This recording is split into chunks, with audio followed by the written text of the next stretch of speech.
1 घंटा सामर्थ के साथ परमेश्वर पिता की सामर्थ में, पवित्र आत्मा की सामर्थ में 1 घंटा हम प्रार्थना में बिता सकते हैं। और मैं धन्यवाद देता हूं कि सर ने मुझे ये अवसर दिया है। आज 10 नवंबर के दिन मैं संचालन कर सकूं। प्रभु यीशु मसीह का धन्यवाद करता हूं और आप सबका मैं स्वागत करता हूं जिन्होंने आज नींद के ऊपर विजय पाई और नींद को हराया है और उठकर इस सभा में, आराधना में परमेश्वर पिता से बातें करने के लिए तैयार हुए हैं। और आज मैं विश्वास करता हूं कि सचमुच परमेश्वर पिता आप सब से बातें करेंगे। वो वचन के द्वारा आपसे बात करेंगे, गीतों के द्वारा आपसे बात करेंगे, आपके मन को जो कुछ भी गड़बड़ होगा उसको सही करेंगे, वो आपको शांति देंगे, आप पर अनुग्रह करेंगे। तो परमेश्वर का धन्यवाद देते हैं और आप सबका धन्यवाद देते हैं जो इसमें जुड़े हैं। आइए हम सभा को आरंभ करने के लिए दुआ में चलते हैं। एक छोटी सी प्रार्थना करेंगे।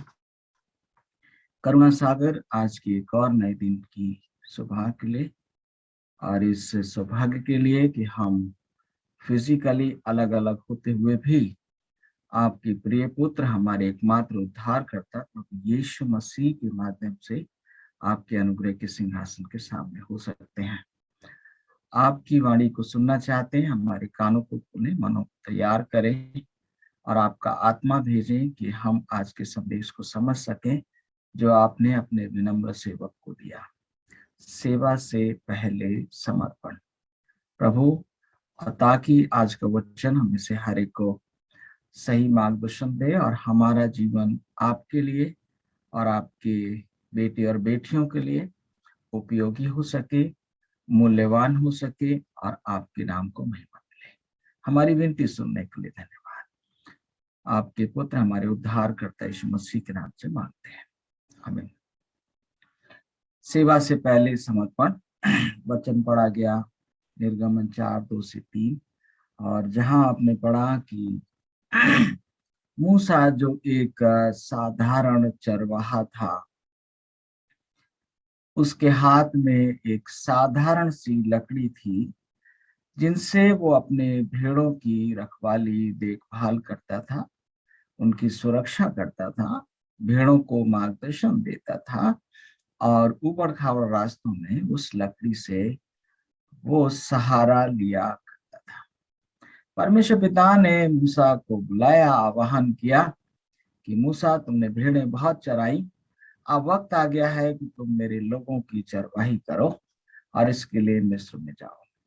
और मूसा जो है वो सोचने लगा, मुझ में ऐसा क्या है, जो योग्यता थी मेरे अंदर एक सिपाही की, एक सेनानी की, उससे तो मैं इसराइल को आजाद कर नहीं पाया। अब मेरे पास क्या है? कुछ भी नहीं है। तब प्रभु ने कहा, तेरे हाथ में क्या है? आज की सुबह प्रभु आपसे और मुझसे कह रहे हैं, तुम्हारे हाथ में क्या है?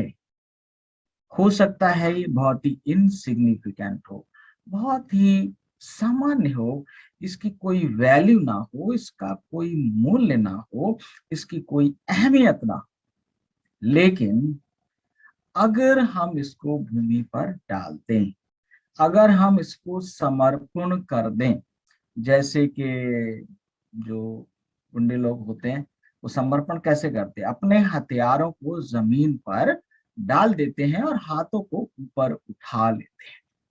तो मूसा ने वो छड़ी, वो लाठी को जमीन पर डाल दिया और उसके बाद वो छड़ी यहोवा की छड़ी बन गई, वो परमेश्वर की लाठी बन गई।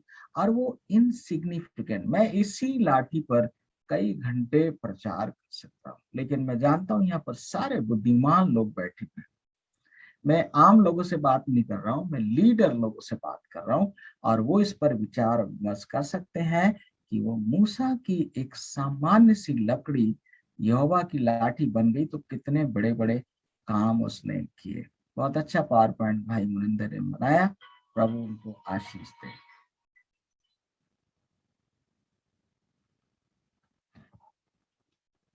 हम आगे बढ़ेंगे।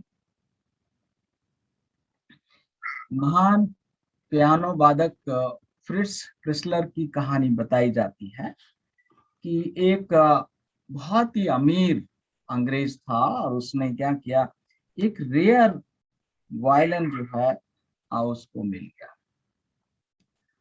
एक रेयर जो है वायलिन मिल गया, यहाँ पर पियानो लिखा है, मेरी गलती को माफ करना। और इस अंग्रेज ने उस वायलिन को अपने घर में सजा कर रखा। एक दिन ये महान वायलिन वादक जो है फ्रिट्ज किस्लर जो है उनके घर गए और उस वायलिन को देखकर उन्होंने पहचान लिया कि ये तो बहुत ही मूल्यवान है, बहुत ही उपयोगी है। और उस अंग्रेज से कहा, सर क्या आप इसको बेचना चाहेंगे, क्योंकि ये मेरे बड़े काम का है, मैं इससे कुछ उपयोगी काम कर सकता हूं। अंग्रेज बिजनेसमैन ने कहा, नहीं, ये तो मेरे घर की शोभा है, ये तो मेरे मूल्य को, मेरी अहमियत को बहुत बढ़ाता है। तो वायलिन वादक ने कहा, अच्छा सर, तो क्या मैं इसको एक बार इसको प्ले कर सकता हूँ, बजा सकता हूँ? तो बिजनेसमैन ने कहा, हाँ, इसमें कोई परेशानी। और फ्रिट्ज किस्लर जो है वहां गए, उन्होंने उस वायलिन को बहुत ही सम्मान और श्रद्धा के साथ उसको उठाया, उसको अनपैक किया, और फिर जब वो उसको बजाने लगे, वो जो उसमें से संगीत निकला, तो सारा माहौल बदल गया। उन्होंने डूब कर बजाया और वो बजाते रहे, और जब उनका वो गीत पूरा हुआ तो उन्होंने क्या किया, वायलिन शांत हो गया और उसको एक बच्चे के समान, जैसे एक बच्चे को पालने में लिटाते हैं, बड़े ही सज्जनता से फ्रिट्ज किस्लर ने उसको क्या किया, उसके स्थान पर उस एंटिक्स बॉक्स में उसको रख दिया। अंग्रेज बिजनेसमैन इसको देखकर स्तब्ध था, कहने लगा, अरे मेरे घर में तो ये खाली दिखाई देता है, मगर इस व्यक्ति के हाथ में तो ये सुनाई देता है, सचमुच इसका उपयोग ये व्यक्ति कर सकता। और उसने बड़े इमोशनल होकर कहा, सर आप इसको ले जाइए, इस वायलिन का सर्वोत्तम उपयोग आपसे बढ़कर कोई और नहीं कर सकता। ये पहली कहानी। दूसरी कहानी डेविड लिविंगस्टन की।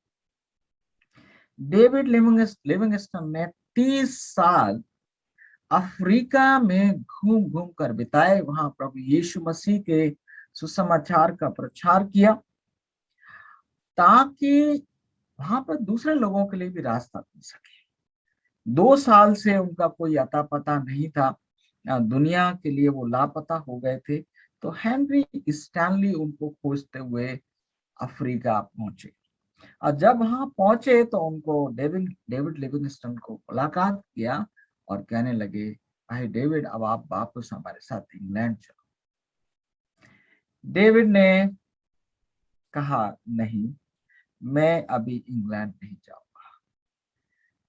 अगले दिन जो है उनका जन्मदिन था, और जन्मदिन के दिन उन्होंने अपनी डायरी में लिखा, मार्च 19, मेरा जन्म, मेरा यीशु, मेरा राजा, मेरा जीवन, मेरा सब कुछ, मैं अपने जीवन को एक बार फिर से अपने प्रभु के हाथों में अर्पित करता हूँ।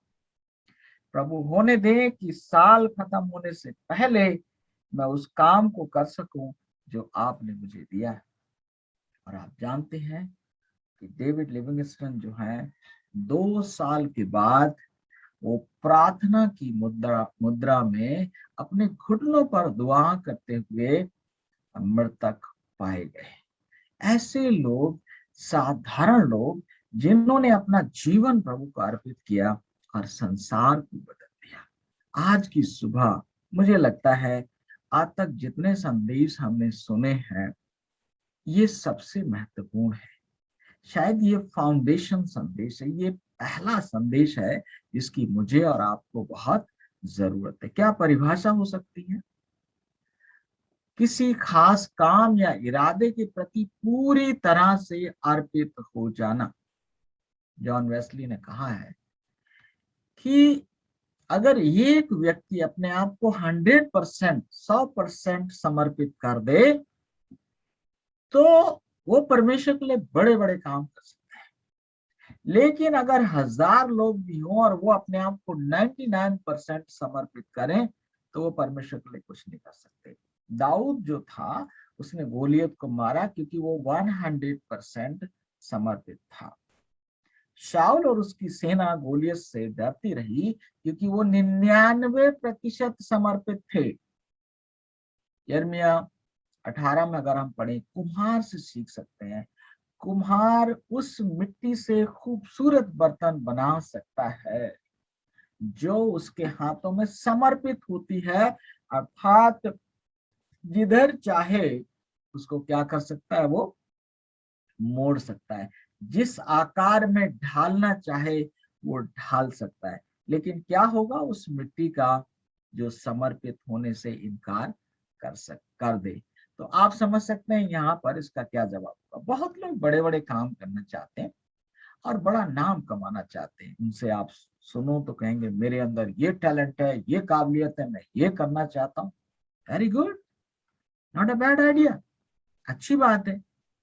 अगर हम प्रभु के लिए बड़े बड़े काम करना चाहते हैं, संसार में बड़े काम करना चाहते हैं, बहुत अच्छी बात। याद रखें ये अच्छा विचार तो है, लेकिन समर्पण के बिना हम कोई बड़ा काम नहीं कर सकते। साधारण इंसान असाधारण कार्य करते हैं जब वो प्रभु के हाथों में समर्पित हो जाते। पेन या पेंसिल से ले ली। अभी पिछले दिनों में जब मैंने कार खरीदी तो वहां पर एक लेडी है और उसने एक पार्कर का बहुत ही शानदार पेन दिया।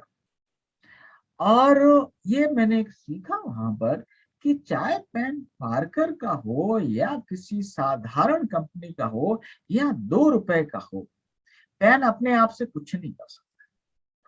लेकिन पेन योग्य कब बन जाता है? तब वो किसी असाधारण व्यक्ति के हाथ में होता है। जब वो किसी लेखक के हाथ में होता है तब उससे असाधारण शब्द निकलते हैं। हमारी बड़ी बेटी को प्रभु ने बड़ा टैलेंट दिया है और जब वो लिखती है, चाहे वो हिंदी लिखे या अंग्रेजी लिखे, माय गॉड, मैं तो देखता रह जाता हूँ। वो साधारण से साधारण पेन या पेंसिल से आपको असाधारण काम करके बता सकती। समर्पण, सेवा से पहले समर्पण, ये हमारी जरूरत है। हमने सीखा एक साधारण चरवाहे की लाठी से क्या हुआ। हमारी बड़ी से बड़ी योग्यता भी यदि परमेश्वर के हाथ में ना सौंपी जाए तो कोई महान कार्य नहीं कर सकती है। यूहन्ना अगर 15 अध्याय 4 से 6 पढ़े तो वहां पर प्रभु यीशु मसीह यही कह रहे हैं, मुझसे अलग होकर तुम कुछ भी नहीं कर सकते। मैं दाखलता हूं, तुम डालियां हो, मुझ में बने रहो, अर्थात मुझे तुम्हारा पोषण करने दो, मुझे तुम्हारा मार्गदर्शन करने दो, मुझे तुमको इस्तेमाल करने दो। खास बात देखिए, जो इस्तेमाल करने वाला था, जो उपयोग करने वाला था, जो हमारा परमेश्वर है, वो दिखाई नहीं देता। दिखाई मैं और आप देते हैं, लेकिन ये महत्वपूर्ण है हमें इस्तेमाल कौन कर रहा है। और यहाँ पर ये बताया गया है, यदि हम समर्पित ना हो तो हम सफल भी नहीं हो सकते और सुफल भी नहीं हो सकते। हमें कोई फल नहीं लग सकता है। क्या एक डाली दाखलता से अलग होकर फल दे सकती है? आप जानते हैं जवाब उसका ना है। हम भी यदि प्रभु परमेश्वर के हाथ में नहीं है तो कुछ भी नहीं कर सकते। कितने उपयोगी इंसान इस दुनिया से बिना कुछ किए ही चले जाते हैं। कितने लोग हैं जो केवल गुजारा करते हैं और चले जाते हैं, परंतु कुछ लोग इतिहास बदल देते हैं, अपना नाम अमर करते हैं। सेवा से पहले समर्पित होना पड़ता है। समर्पण ये कोई दर्शन हो सकता है, कोई मार्गदर्शन हो सकता है। ये बहुत ही जरूरी है कि परमेश्वर के हाथों में हम समर्पण किए जाए। सेवा बहुत लोग करना चाहते हैं लेकिन सेवक बनकर नहीं करना चाहते हैं। वो सलाहकार बनकर प्रभु ये कर दीजिए, प्रभु वो कर दीजिए, सलाहकार बनना चाहते हैं, सेवक नहीं। सेवक क्या कहेगा? प्रभु आदेश दीजिए, मुझे क्या करना है। मैलानी में कुछ जवानों को मैंने देखा, वो पवित्र आत्मा पाने के लिए उपवास प्रार्थना कर रहे थे, बहुत समय तक करते रहे। ये बात 95 की है, 95 96 की। और मैंने देखा थोड़े दिन के बाद वो निराश हो गए। वो उन्होंने ये देखा था बड़ी बड़ी हीलिंग प्रेयर में कि पवित्र आत्मा की मदद से दुष्ट आत्माएं निकलती है और बड़ा नाम होता है, रुपए पैसे मिलते हैं, लेकिन वो कामयाब नहीं हुए। गलत उद्देश्य के लिए अगर हम सही काम करेंगे तो भी सफलता नहीं मिलेगी।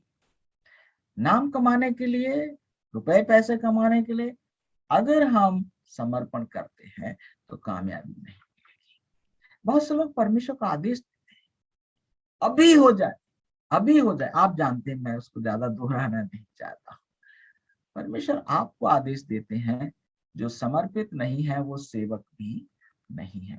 आपकी शिक्षा, आपका ज्ञान, आपका अनुभव अब तक किसी काम का नहीं है, तब तक किसी काम का नहीं है जब तक आप उसको समर्पण ना करें। इशाया में हम पढ़ते हैं, इशाया नबी से एक बहुत ही आलीशान बात हम सीखते हैं। इशाया 1 अध्याय से 5 अध्याय तक ये जो नबी था, ये जो भविष्यवक्ता था, वो क्या कह रहा? हाय तुम पर, हाय तुम पर, हाय तुम पर। उससे वो अपने आप को बहुत वीआईपी समझता था, लेकिन वो यूजलेस था, अनुपयोगी था। 6 अध्याय में आकर उसके चाचा उज्जिया की मौत होती है। उसके बाद वो समर्पित होता है, वो परमेश्वर का दर्शन करता है, और जब वो परमेश्वर का दर्शन करता है तो कहता हाय मुझ पर। 5 पद में क्या लिखा? तब मैंने कहा हाय हाय मैं नाश हुआ, क्योंकि मैं अशुद्ध होठ वाला मनुष्य हूँ। मैं अशुद्ध होठ वाले मनुष्य के बीच में रहता हूँ। अभी जो दूसरों को बोला था हाय हाय तुम पर, अब उसको एहसास हुआ कि वो खुद कितना कमजोर है। इसे कहते हैं समर्पण। जब तक परमेश्वर के साथ हमारा एनकाउंटर नहीं होता, हम समर्पित नहीं होते। और फिर परमेश्वर ने क्या किया? वेदी के अंगारे लेकर उसके होठों को छुआ और उसके लबों को शुद्ध कर दिया। और प्रभु ने कहा मैंने तेरा अधर्म दूर कर दिया है। और फिर प्रभु ने कहा हम किसको भेजें, कौन जाएगा हमारी ओर से? और यशायाह ने कहा प्रभु मैं यहाँ हूँ, मुझे भेज। और जब यशायाह ने अपने आप को समर्पित किया, आप जानते हैं यशायाह ने 66 किताबें लिखी हैं। इतना ही नहीं, यशायाह की किताब एक ऐसी किताब है जिससे आप प्रभु यीशु मसीह के वो संपूर्ण जीवन को आप पेश कर सकते हैं। पैदा होने से पहले की भविष्यवाणी, पैदा होना, उनका बचपन, उनकी जवानी, उनकी सेवा, उनका बलिदान, उनका जी उठना, इवन नया आकाश, नई पृथ्वी, स्वर्गीय राज्य की स्थापना, केवल यशायाह नबी की किताब से आप पूरा सुसमाचार क्या कर सकते हैं? पेश कर सकते हैं। और पुराने नियम में ऐसी कोई भी एक किताब नहीं है यशायाह नबी की किताब को छोड़कर जिससे आप प्रभु यीशु मसीह का संपूर्ण सुसमाचार पेश कर सकें। आप देख सकते हैं समर्पण से क्या होता है। परमेश्वर योग्य लोगों को नहीं बुलाता, बुलाए हुए लोगों को योग्य बनाता है। God does not call the qualified, he qualifies the called one. परमेश्वर की उपस्थिति में हमें अपनी कमजोरियों का एहसास होता है। पौलुस ने जब अपने आप को समर्पण किया, हम जानते हैं जब वो शाऊल था, वो आत्मधर्मी था, वो सोचता था मैं जो कर रहा हूँ ये बहुत बड़ा काम है। लेकिन जब दमिश्क के मार्ग पर प्रभु से उसकी मुलाकात हुई और वहां पर उसने अपने आप को समर्पित किया, प्रभु क्या आदेश है, क्या करना है? प्रभु ने कहा दमिश्क को जा और अभी ये करना है। और उसके बाद पौलुस क्या कहते हैं? परमेश्वर ने मुझ सबसे बड़े पापी पर दया की। ये समर्पित जीवन की निशानी है। समर्पित जीवन जानता है कि मैं अपने आप में कुछ नहीं, मैं जो भी कुछ हूं वो परमेश्वर पिता की दया से, परमेश्वर की करुणा से। तो हम क्या करें और कैसे करें? हर दिन भोर को उठते ही समर्पण करें। अपनी देह, अपनी आत्मा, अपना प्राण अर्पित करें। जब तक हम बोलकर ये नहीं कहेंगे प्रभु मेरे हाथों को लीजिए और अपनी महिमा के लिए इस्तेमाल करिए, प्रभु नहीं करेंगे। प्रभु मेरे पाँव को लीजिए और अपनी राहों पर चलाइए, जब तक हम ऐसा नहीं करेंगे ये नहीं हो सकता। प्रभु मेरी जुबान को लीजिए और इसके द्वारा आपके शब्द और आपकी बातें बोलिए, जब तक हम ऐसा नहीं करेंगे नहीं हो सकता। प्रभु इन आंखों को लीजिए और इससे मैं दुनिया को आपके नजरिए से, आपके पॉइंट ऑफ व्यू से देखना चाहता हूँ। मेरे कानों को लीजिए और इससे मैं केवल आपकी वाणी सुनना चाहता हूँ। मैं चीजों को उस तरह से सुनना चाहता हूँ जिस तरह से आप सुनते हैं। अपने आप को अर्पण करना है, अपने परिवार को अर्पण करना है, अपनी सेवकाई को अर्पण करना है, अपने सांसों को अर्पण करना है, समर्पण करना है, हर दिन करना है। और जब हम समर्पित हो जाते, किसी ने कहा जब हम परमेश्वर के सामने घुटने टेक देते हैं, समर्पित हो जाते हैं, फिर हमारे खिलाफ कोई भी खड़ा नहीं हो सकता। तब परमेश्वर हमारे लिए खड़े हो जाते हैं। जब हम परमेश्वर के सामने अर्पित हो जाते हैं तो परमेश्वर हमारे लिए खड़े हो जाते हैं। और जब परमेश्वर आपके लिए खड़े हो जाएंगे तो कोई फर्क नहीं पड़ता आपके खिलाफ एक है, 1000 है या 1,00,000 है। कोई फर्क नहीं पड़ता कौन आपको गिराना चाहता है, कोई फर्क नहीं पड़ता कौन आपको नुकसान पहुंचाना चाहता है। यदि परमेश्वर हमारी ओर है तो हमारा विरोधी कौन हो सकता है। समर्पण, अपने जीवन को हम समर्पित करें, अपनी समस्याओं को हम प्रभु के हाथों में समर्पित करें, अपनी योजनाओं को हम प्रभु के हाथों में समर्पित करें, अपने ख्यालों को प्रभु के हाथों में समर्पित करें। क्योंकि जिसको हम समर्पण नहीं करते प्रभु उसको इस्तेमाल नहीं कर सकते। अपने घर को हम प्रभु के लिए समर्पित करें, जो भी हमारे पास है उसको जब हम प्रभु के लिए समर्पित करेंगे तो बड़े बड़े काम होंगे। कुछ एक आयतें मैं आपके साथ पढ़ना चाहता हूँ जो इस सिलसिले में है। वजह 22 के 8 में क्या लिखा, अपने को यहोवा के वश में कर दे, अपने को यहोवा के वश में कर दे। गलतियों 2:20 में क्या लिखा है, अब मैं मसीह के साथ क्रूस पर चढ़ाया गया हूँ।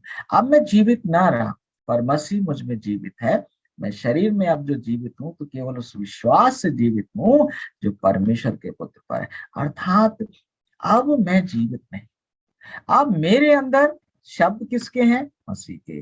विचार किसके हैं, उसके। काम किसके, जो भी मैं कर रहा हूँ वो मसीह मुझ में रहकर कर रहा है। मेरा अहम, मेरा अहंकार, मेरी योजनाएं सब क्या हो चुकी हैं, खत्म हो चुकी है। याकूब 4:7 में क्या कहता है, परमेश्वर के अधीन हो जाओ तो और शैतान का सामना करो तब वो तुम्हारे पास से भागेगा। बहुत से लोग शैतान का सामना करना चाहते लेकिन परमेश्वर के सामने अधीन नहीं हुए हैं और इसलिए क्या होता है, वो शैतान से हार जाते हैं। 4:10 में क्या लिखा, प्रभु के सामने दीन बनो तो वो तुम्हें श्रोमणि बनाएगा, श्रोमणि सर्वश्रेष्ठ बना देगा। और 46:10 भजन संहिता में लिखा, चुप हो जाओ और जान लो कि मैं ही परमेश्वर हूँ। शांत हो जाओ, शांत होकर अपने आप को समर्पण करो। तो प्रभु करें कि आज की सुबह में ये जो हमने कुछ वचन सीखे हैं ये हमारे जीवन की अगुवाई करें। पहला पत्रस 5:6-10 अगर हम पढ़े तो, परमेश्वर के बलवंत हाथ के नीचे दीनता से रहो जिससे वो तुम्हें उचित समय पर बढ़ाए। ये है समर्पित जीवन। परमेश्वर जब तय करेंगे तो हमको आगे बढ़ाएंगे और अपनी सारी चिंता उसी पर डाल दो, सारी चिंता, सारी चिंता, क्योंकि वो हमारी चिंता करता है। और सावधान रहो, जागते रहो, क्योंकि तुम्हारा विरोधी शैतान गरजने वाले सिंह की नाई इस खोज में रहता है कि वो किसको फाड़ खाए। शैतान हमारी कमजोरियों के द्वारा हमें खत्म करना चाहता है। विश्वास में दृढ़ होकर ये जानकर उसका सामना करो, तुम्हारे भाई जो संसार में ऐसी दुख भोग रहे हैं। तब परमेश्वर जो सारे अनुग्रह का दाता है, जिसने तुम्हें मसीह में अपनी अनंत महिमा के लिए बुलाया, अनंत महिमा के लिए, तो थोड़ी देर तुम्हारे दुख सहने के, उठाने के बाद आप ही तुम्हें सिद्ध और स्थिर करेगा। यहाँ पर हमको समझना है कि हमारा जो विरोधी है वो शैतान है, और वो शेर के समान है, वो खूंखार है। उसको 6000 साल का अनुभव है बुराई करने का, लोगों को खत्म करने का, और बिना समर्पण किए हम इसका शेर का, इस शैतान का सामना नहीं कर सकते। दानियल की कहानी मेरे सामने आती। दानियल ने अपने आप को समर्पण किया था, और इसलिए जब वो शेरों की मान में डाला गया तो शेरों के खिलाफ कौन बना था? स्वयं परमेश्वर था, स्वयं परमेश्वर था। और वो शेर कैसे बन गए? भीगी हुई बिल्ली बन गए, वो मेमने बन गए। उन्होंने दानियल को खाने की बात तो दूर, उसकी तरफ नजरें उठाना भी हिम्मत नहीं करी। ऐसा होता है जब हम अपने आप को समर्पण करते हैं।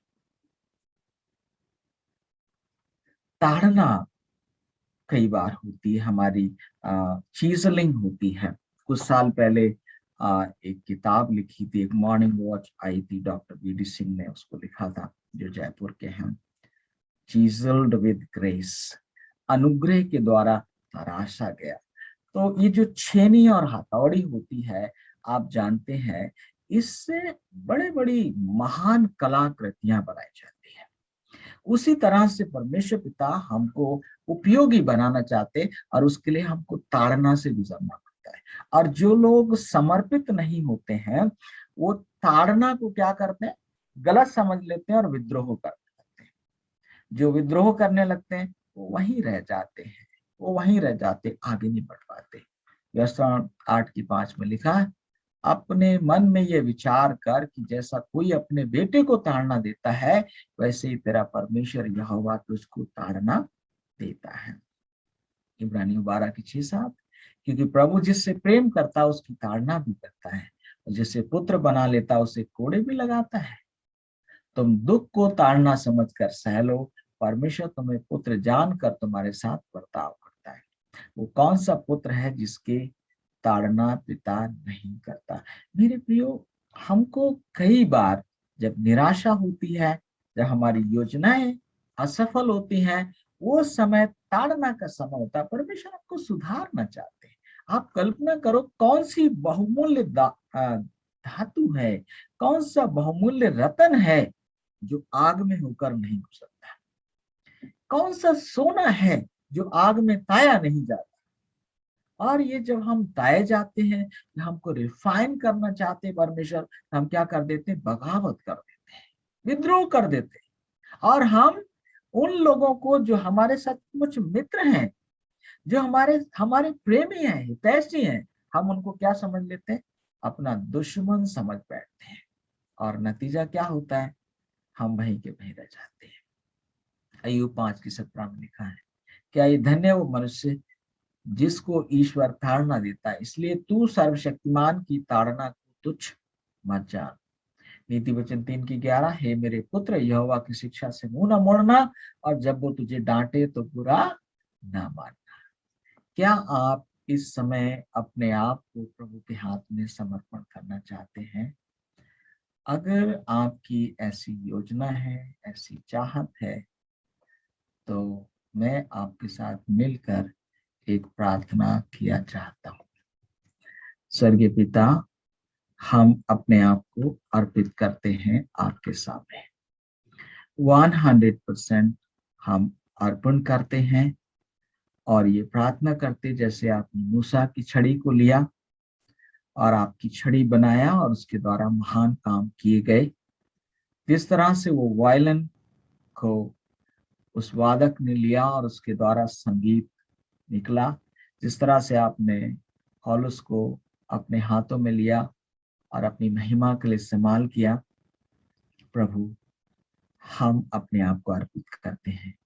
जितने मेरे भाई बहनों ने ये प्रार्थना दिल से की है, आप उन्हें स्वीकार करें और उनकी मात करें कि वो हर दिन, हर घड़ी, जब भी घबराहट आए, बेचैनी आए, गुस्सा आए, तो खुद को अर्पित करें, ताकि आप उनका इस्तेमाल कर सके और आपको महिमा मिले। हमारी विनती सुनने के लिए धन्यवाद। प्रभु यीशु मसीह के नाम से मांगते हैं, आमीन।